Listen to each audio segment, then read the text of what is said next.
जय हिंद। Welcome back to my channel. साथियों नमस्कार। कानून की पाठशाला में आपका स्वागत है। भारतीय साक्ष्य अधिनियम की धारा 27 का महत्व। माननीय सर्वोच्च न्यायालय द्वारा Gautam Sattami versus state of Chhattisgarh निर्णीत दिनांक 7/4/2026 में स्पष्ट किया है कि परिस्थितिजन्य साक्ष्य सर्कमस्टेंशियल एविडेंस के मामलों में अभियोजन पक्ष को अपराध की कड़ियों को पूरी तरह से साबित करना होता है। यह निर्णय साक्ष्य अधिनियम की धारा 27 के सीमित दायरे को पुष्ट करता है।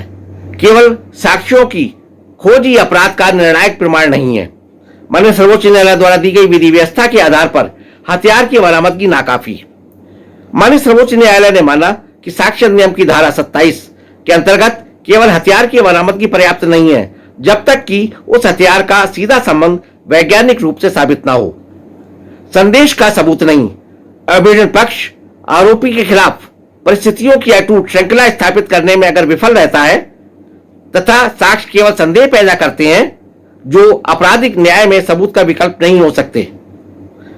हेतु मोटिव मकसद किसी क्रिया को प्रेरित करने वाले अंतर्निहित कारण या आवेश के रूप में भारतीय साक्ष्य अधिनियम की धारा 6 के अंतर्गत एक प्रासंगिक तथ्य के रूप में कार्य करता है। यह अपराध का वास्तविक तत्व नहीं है।